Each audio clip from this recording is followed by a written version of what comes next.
იფიცება საქართველო. ხვალ 15 საათზე კერძო სექტორი გამაფრთხილებელ აქციას გამართავს. 3 საათის განმავლობაში გაიფიცებიან დამსაქმებლებიც და დასაქმებულებიც. დეესკალაცია ეს არის ის აუცილებლობა, რომლის გარეშეც ბიზნესის სფეროს წარმომადგენლები ვერ ხედავენ გამოსავალს. დეესკალაციისთვის კი ორი მთავარი მოთხოვნის შესრულებას ითხოვენ.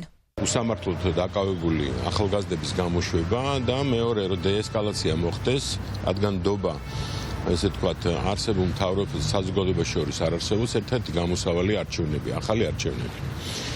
ეს პროტესტი, რომელიც 15-ში 3 საათიდან 6 საათამდე ბიზნესი აფიქსირებს, ეს არის ის მინიმალური გაბრაზება, რომელიც ჩვენ შეგვიძლია ამ რეჟიმის მიმართ გამოვხატოთ და სოლიდარობა გამოვხატოთ იმ 51 დღეს დაკავებულს, რომელიც უსამართლოდ აყავს აყვანილი ტყვეობაში ამ რეჟიმს. ICR ჯგუფი ერთი ქოლგის ქვეშ გაერთიანებული 70 ობიექტის გაჩერებას გეგმავს.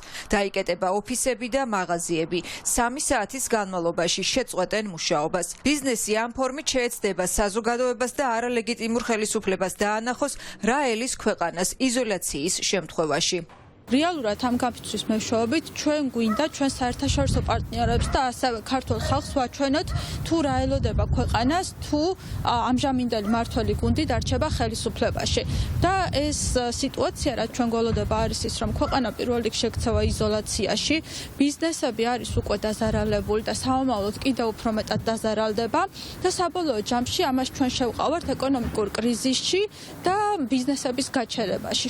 ხვალინდელი გამაფრთხილებელი გაფიცვით არალეგიტიმურ ხელისუფლებას კიდევ ერთხელ ეტყვიან, რომ არ ეგუებიან ძალადობრივი რეჟიმის ანტიდასავლურ პოლიტიკას. პოლიტიკური კრიზისის ფონზე ბიზნესმენები საუბრობენ, რომ უკვე იკვეთება ეკონომიკური კრიზისის ნიშნებიც. ინოვაციო ტექნოლოგიური სტარტაპი ვართ, ცხადია, ბევრი ქართული სტარტაპი არის საქართველოში, რომელიც დამოკიდებული არის ამ პროცესებზე და ცხადია ზარალდებით. ჩვენ საერთოდ უნდა გავაჩერებთ მუშაობას, გამოვალთ და დავხუროთ ჩვენს ლეპტოპებს, თან ეს იქნება გამაფრთხილებელი სახის. ეს არ იქნება ერთჯერადი, ეს იქნება თქმა უნდა პერმანენტული, მაგრამ სანამ კიდევ ერთხელ არ იქნება ახალი არჩევნები და მეორე მხრივ, რა თქმა უნდა, არ იქნება ჩვენი პატიმრების გამოშვება. ლარი უფასურდება, ლარი კიდე გამყარებული არის შედარებით და უჭირავს ეროვნულ ბანკს ხელოვნური სახით, ცხადია, და ეს ყველაფერი რაც უფრო მალე გამოვალთ ამ კრიზისიდან, მით უფრო ცხადია მალე მოხდება ამ კრიზისიდან დაძლევა და ქვეყნის კიდევ უფრო მეტად გამოცოცხლება. სხვა შემთხვევაში იქნება ეკონომიკური კატასტროფა. რა თქმა უნდა, ყველა ხვდებით, რომ ეს მიმდინარე პროცესები არა მხოლოდ საზოგადოებაზე, ეკონომიკაზე ძალიან რთულად აისახება და არავის არ უნდა ქონდეს ილუზია, რომ ეს მათ არ შეეხება და მე მგონი ბიზნესმა ეს უკვე ძალიან კარგად გააცნობიერა და მომავალშიც კიდევ უფრო გააცნობიერებს. შესაბამისად, აქ ჩვენ ვართ სოლიდარულები, დავდგებით ერთად, შევუერთდებით ამ გაფიცვის აქტს და მოთხოვნები კი ვიცით, რომ უცვლელი არის უკანონო დაპატიმრებული ადამიანების გათავისუფლება და ხელახალი და სამართლიან პირობებში ჩატარებული არჩევნები. ბიზნესმენების თქმით, კრიზისი ჯერ კიდევ 2024 წლის დეკემბერში აისახა და ეს ყველაზე მეტად ტურიზმს და მასთან დაკავშირებულ სტუმარ მასპინძლის სფეროს დაეწყო. ტურიზმისთვის ბუნდოვნად და გაურკვევლად დაიწყო 2025 წელიც. კომპანიები ვერ გეგმავენ მომავალს.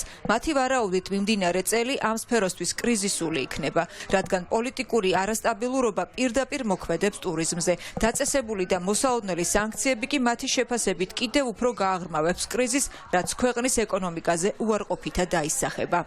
როდესაც ქვეყნის ხელისუფლება არის იზოლაციაში მოექცე, რა თქმა უნდა ეს გავრცელდება ადრე თუ გამ მთელს ქვეყანაზე და რა თქმა უნდა ეს აისახება ჩვენ სფეროზე, რადგან ნებისმიერ შემთხვევაში ტურიზმი ვერ იარსებებს ცალკე და ვერ იქნება წარმატებული თუ ქვეყანაში არ გადაიჭრა ეს კრიზისი. და კიდევ ერთხელ უნდა კრიზისის გადაჭრის ერთადერთი გამოსავალი ეს არის ეხლა ახალი არჩევნების დანიშვნა. სხვა შემთხვევაში ჩვენ კარგად ხედავთ თუ რა მძიმე მდგომარეობაში მიდიან, როგორ თვითიზოლაციისგან და დაღუპვისგან მიყავს ქვეყანა ხელისუფლებას. ქვეყანაში, როდესაც სიტუაცია არის დაძაბული და ნებისმიერი საკითხი, ნებისმიერი გამოხატულება არის დაძაბული, ამ შემთხვევაში ტურისტის სურვილი ჩამოვიდეს ქვეყანაში და დაისვენოს ძალიან მინიმალიზებული არის. თუ რა ტურისტული გარემო და რა ტურისტული შედეგები გვექნება, ეს დამოკიდებული არის მხოლოდ და მხოლოდ ხელისუფლების მიერ გადადგმულ ნაბიჯებზე.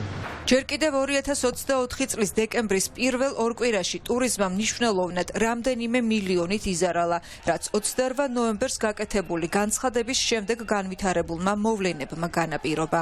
28 ნოემბრის განცხადების შემდეგ 15 დეკემბრის მდგომარეობით გამოიკითხა 221 ტურიზმის სფეროში დასაქმებული ობიექტი, როგორც მსხვილი, ასევე საშუალო და მცირე ბიზნესის წარმომადგენლები და დეტალური გამოკითხვა მოხდა მათი და ზუსტად 15 დეკემბრის მდგომარეობით 221 ორგანიზაციას ჯამში ჰქონდა 5 მილიონზე მეტი უკვე მიღებული ზარალი გაუქმებული და გადახდილი ჯავშნების კუთხით. რა თანხების დაბრუნებაც უკან მოუწევთ ან შემოსავალი, რომელიც არ მიიღეს გაუქმებული ჯავშნებიდან.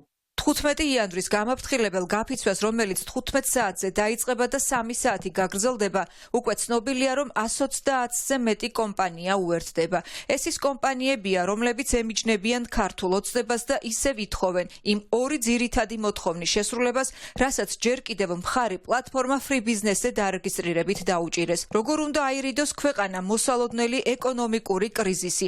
ამაზე კი უახლოეს დღეებში იმსჯელებენ Free Business-ზე დარეგისტრირებული კომპანიები.